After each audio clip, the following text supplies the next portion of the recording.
네, 안녕하십니까, 스포입니다. 뭘 좀 테스트할 게 있어서 평소에 하지도 않는 브이로그를 찍고 있습니다. 저는 주말에 보통 지방에 내려가서 일을 봅니다. 이날은 부산에 가기로 한 날입니다. 기계식 주차장에서 차를 빼고 집 앞에 자주 가는 주유소에서 주유를 합니다. 서울에서 부산으로 가는 거기 때문에 가득 충전합니다. 고유가 시대에 하이브리드 차를 타고 있는 것에 감사함을 느끼는 순간입니다. 그리고는 스타벅스 드라이브스루 매장에 들려서 아이스 아메리카노 벤티 사이즈를 하나 삽니다. 이렇게 아메리카노를 하나 사서 휴게소를 한 번도 들리지 않고 도착한 곳은 경남 창원에 있는 이줌사형님의 스튜디오입니다. 갑자기 화질이 좋아진 이유는 휴대폰에서 미러리스로 바꿨기 때문입니다. 저는 경남 지방으로 출장을 자주 옵니다. 이때는 해운대에 가기 전에 진해를 잠시 들린 겁니다. 경남 하면 뭐니뭐니 해도 돼지국밥이 생각나기 때문에 이줌사형님의 차를 타고 근처 국밥 맛집으로 갔습니다. 휴게소를 안 들리고 바로 내려온 거기 때문에 허기가 졌습니다. 아, 이거 S 시네톤입니다. 아이스 시네톤. 그렇습니다. 이거 사실 색보정 안 하고 써도 됩니다. 맛있으면 돼지라는 돼지국밥집에 왔습니다. 이줌사 형님이 예전에 추천해 주셔서 혼자 와서 먹었었는데 맛있었던 기억이 있어서 다시 왔습니다. 돼지국밥을 먹겠다는 생각으로 쉬지 않고 내려왔기 때문에 설레어하는 표정입니다. 아, 그리고 앞서 제가 테스트할 게 있어서 브이로그를 찍었다고 했는데 어떤 걸 테스트하고 있는지 말하겠습니다. 첫 번째는 이 영상이 업로드될 8월 8일에 출시되는 새로운 렌즈이고, 다른 하나는 소니 픽처 프로파일 중 하나인 S 시네톤 테스트입니다. 그래서 이 브이로그 영상 중 휴대폰으로 찍은 것을 제외하고는 하나의 렌즈와 색보정 없는 S 시네톤 픽처 프로파일 원본임을 참고해 주시길 바랍니다. 내려놓은 거야.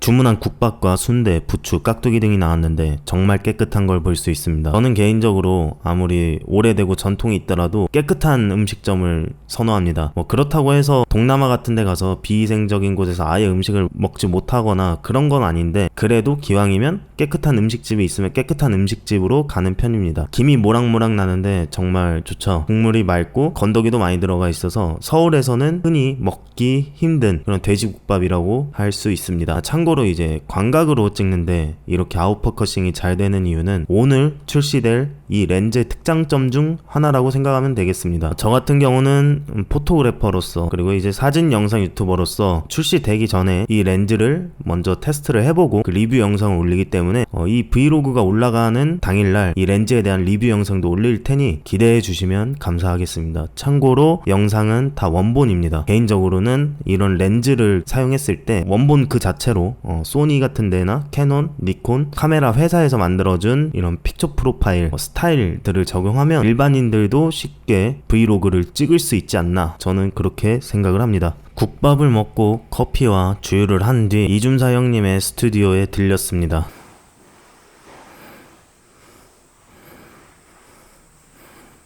거울 앞에서 똥폼을 잡으면서 새로 나온 렌즈에 대한 감탄을 하고 있는 모습입니다. 이게 광각 렌즈 20mm이기 때문에 이렇게 손으로 들고 있어도 전체적으로 화면이 나오고 나를 이렇게 쳐다봤을 때 충분히 내 얼굴이 잘 나옵니다. 저는 이줌사 형님과 그냥 사진 얘기하고 제 스튜디오 창업에 대한 얘기하고 사업을 앞으로 어떻게 할까에 대한 조언도 구한 다음에 원래 목적이 있었던 해운대로 떠났습니다. 참고로 이 렌즈가 조리개가 1.4까지 열리기 때문에 지금 정말 어두운 환경인데 그럼에도 불구하고 노이즈 없이 선명하고 깨끗한 화면이 나올 수 있는 겁니다. 모든 렌즈가 이렇게 야밤에 자동차 안에서 이렇게 깔끔하게 나올 수는 없습니다. 네, 숙소에 도착했습니다. 야놀자 어플로 여기어때 모텔을 예약을 했는데 제가 작년에만 해도 해운대에 한 달 반 정도 이맘때쯤에 일을 하면서 머물렀는데, 그때는 이제 클라이언트가 좋은 호텔을 공을 해줘가지고 자는 거는 걱정 없이 그냥 살았는데, 그 이후에는 이제 비성수기 때 또 경남을 많이 오다가 요번에 성수기 때 처음 오는데 제가 원래 숙소나 식당 이런 거를 웬만해선 예약을 안 합니다. 특히 숙소 같은 경우도 예약을 안 합니다. 그냥 복권 뽑듯이 랜덤으로 어딘가를 갔을 때 오는 그 재미를 좀 추구하는 편인데, 이때는 진짜 해운대에 숙소가 하나도 없어가지고 깜짝 놀랐습니다. 해운대 근처 이제 백스코에 일을 보러 갔어야 됐어가지고 놀고 싶기도 했고, 다행히 여기어때에서 하는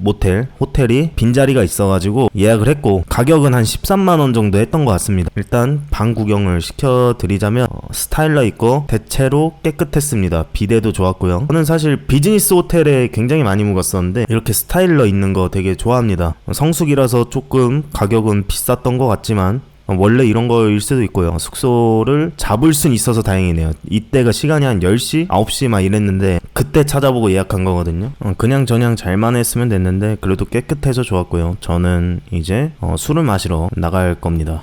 제가 요즘에 칵테일에 빠져가지고 칵테일을 마시러 갈 건데 혼자 술 마시는데 카메라 들고 가기에는 조금 그래서 핸드폰만 들고 나갔고요. 술집에 가기 전에 바다 대충 한번 본 다음에 네이버에서 바를 하나 쳐가지고 숙소 근처에 있는 바를 갔습니다. 웨이팅이 있었는데 더 죽는 줄 알았어요. 자, 이제 본격적으로 술을 마시기 시작했습니다. 해운대 퍼지네이블이라는 칵테일 바에서 마셨습니다. 원래 혼술을 즐겨하는 편이고 서울에선 이태원이나 강남에서 주로 마십니다. 이날은 1차로 퍼지네이블, 2차는 프리즘, 3차로 다시 퍼지네이블로 갔습니다. 테일을 마셨는데 종류는 모두 다 다르게 해서 먹었습니다. 저는 원래 이렇게 먹는 걸 좋아합니다. 아무튼 저는 주량이 센 편이라서 혼자 마시더라도 많이 마시는 편입니다. 안주는 필요 없어서 술만 마셨고요. 저는 마시는 속도가 빠르기 때문에 술을 마실 때 한 번에 2잔씩 주문합니다. 그래서 바텐더 분들이 놀라워하는 그런 모습을 보긴 했는데 아무튼 마시는 동안에도 2번 정도 여성분께서 제게 다가와서 같이 마시자 했습니다만 정중하게 사양했습니다. 이유는 생각할 거리가 많았기 때문입니다. 저는 프리랜서에서 사업자로 전환한 지 얼마 되지 않았는데 프리랜서였던 작년과 사업자인 올해 같은 시기에 해운대에 있는 건데 느낌이 정말 달랐습니다. 불과 1년 만인데 말이죠. 저는 항상 이제 로드맵을 그리고 목표 세우는 것을 좋아합니다. 그렇다고 해서 분단이 이런 식으로 계획을 세우는 건 아니고 조금 포괄적으로 세우되 조금 이룰 수 있고 가능한 목표를 세우는 편인데 그렇다고 해서 너무 낮은 목표를 세우지도 않습니다. 어쨌든 그렇게 목표를 세우면 웬만해서는 달성을 했던 것 같습니다. 베트남에 있을 때도 목표 이상의 성과를 얻었고 작년도 마찬가지였던 것 같습니다. 다만 작년의 목표는 이뤄놓고 잘못 세웠다 이런 느낌이 들었습니다. 월에 얼마를 벌자가 목표였는데 7월에 그 금액을 달성하고 8월에는 그 금액의 2배 가까이 이뤘습니다. 당시 돈에 대한 집착이 컸기 때문에 이런 목표를 세운 것인데 그래서 굉장히 무리해서 일을 했습니다. 예를 들어서 해운대 갔다가 다음날 바로 인천 갔다가 바로 강릉 갔다가 파주 갔다가 홍대 갔다가 이런 식으로 그 이유가 제가 돈에 대한 집착이 어떤 게 생겼던 게 제 개인적인 사정 때문에 생긴 건데 그게 굉장히 부정적인 이유 때문이었습니다. 그래서 뭔가 돈이라도 많이 벌면 조금 멘탈이 괜찮아지겠다 생각을 해서 아무 생각하고 싶지 않아가지고 돈만 엄청 벌었던 건데 이때 단 하루도 쉬지 않고 일하면서 세워놓던 목표도 못 이룰 줄 알았는데 이미 잃어버리니까 이제 번아웃이 온 겁니다. 근데 기존에 이제 돈에 대한 집착이 생겼던 게 부정적인 거였다 보니까 완전히 그냥 멘탈이 저세상 가버렸습니다. 그래서 한 11월부터 올해 한 4월까지는 진짜 꼭 해야 하는 일을 제외하고는 멘탈을 케어한답시고 그냥 놀고 먹기만 했던 것 같습니다. 그래도 한 5월달 그때쯤부터 정신을 차리고 모아놨던 돈으로 전셋집도 구하고 스튜디오도 구하고 여러 투자를 해서 지금 사업을 시작하게 됐는데 이런 생각이 들어서 조금 두렵습니다. 너무 오래 쉬어서 그런지 내 체력이 작년 같지가 않다. 왜냐하면 제가 술을 엄청 좋아하고 잠도 잘 안 자고 몸을 굉장히 혹사시키는 스타일이기 때문에 아무튼 이런 식으로 저는 제 생각에 꼬리에 꼬리를 물고 하다 보니까 혼자서 사색에 잠기는 경우가 정말 많습니다. 그래서 이제 안주 없이도 그냥 술만 마시면서 혼자 시간을 잘 보내는데 그때 갔던 해운대의 퍼지네이블이나 프리즘은 둘 다 좋았고 이날 칵테일은 총 21잔을 마시고 다시 호텔에 들어왔습니다. 그리고 다음날엔 체크아웃 시간보다 2시간 더 자느라 추가 요금 2만원을 내고 일정을 시작했습니다. 제가 봐도 참 자유롭게 사는 것 같네요. 일어나자마자 숙취 해소 명목 하에 왓썸맨 해운대 편에서 나왔던 대구탕 맛집에 가고 있습니다. 사실 원래 성격도 그렇고 지방 출장도 많이 다니다 보니까 그 지역의 맛집이라든가 그 지역에 가면 꼭 가야 되는 곳 이런 데를 사실 가진 않는데 너무 안 가버릇하다 보니까 제가 해운대 와서 놀진 않더라도 물론 전날 밤 놀긴 했네요. 그래도 맛집은 한번 가보자. 대구탕 흔하게 먹을 수 있는 건 아니니까 맛집은 한번 가보자 해서 대구탕 집에 왔습니다. 해운대 기와집 본점에 왔고요. 주차 공간 굉장히 많았고 여기가 달맞이 고개라는 곳인데 주차장에서 보는 풍경도 정말 좋았습니다. 저걸 뭐라 하죠? 이쁜 게 이렇게 왔다 갔다 다니고 정말 좋았습니다. 그리고 식당도 엄청 넓었어요. 음식을 먹을 수 있는 방이 여러 개인데 저는 여기 창가 쪽에 앉아가지고 조금 힐링 아닌 힐링을 했습니다. 저는 유난히 저런 풍경을 보면 그냥 넋놓고 보게 되더라고요. 옛날에 거제도에 한번 일하러 갔었는데 일 마치고 서울에 바로 일이 있어가지고 그냥 바로 서울로 올라간 적이 있습니다. 일 끝나고. 그때 이제 노을이 질 때 올라가고 있었는데 그때 어찌나 억울하던지. 왜 억울했냐면 그 올라가는 길에 그 해질녘 그때 풍경이 너무 아름다운데 나는 이 풍경을 차 안에서 빠르게 달리면서 그냥 지나치기만 하는구나. 앉아서 조금 느긋하게 보고 싶었는데 뭐 그런 게 아쉬웠습니다. 조금 제가 감수성이 좀 있다는 얘기고요. 대구탕은 보시다시피 맑은 탕이고요. 고기가 엄청 많이 들어갑니다. 가격은 13,000원인가 11,000원인가 했던 것 같고 밑반찬은 딱히 건드리지 않았습니다. 밑반찬은 그렇게 뭐 맛있어 보이진 않고요. 대구탕은 일단 담백했고 숙취 해소에 좋았느냐라고 하면 최고였습니다. 어쨌든 저같이 이제 운동을 좋아하는 사람들은 단백질에 굉장히 민감한데 이때 단백질도 충전하고 숙취도 해소해가지고 기분 좋게 이제 일을 보러 백스코로 갔습니다. BMW 모터쇼에 가는 길이었고 사람이 정말 많았습니다. 그래서 대충 일 좀 하고 바로 이제 진해에 있는 이준사 형님 스튜디오로 갔습니다. 이준사 형님이 촬영을 하고 계시고 있었고 저는 그 촬영을 구경할 겸 제 유튜브에 이제 이준사 형님이 자주 등장하시는데 유튜브 컨텐츠도 찍을 겸 겸사겸사해서 갔고 이날 일정은 사실 일을 한 다음에 주말 동안에는 그냥 조금 이 바닷마을에서 쉬다가 올라갈 생각이었어서 여유롭게 있다가 갔는데 스튜디오에 도착을 하고 이준사 형님께서 전날 밤에 칵테일 21잔을 마신 제 모습을 보고 놀랐습니다. 왜냐면 이제 제가 액체를 마시지 않았습니까? 근데 하루 만에 살이 엄청 쪄가지고 놀랐습니다.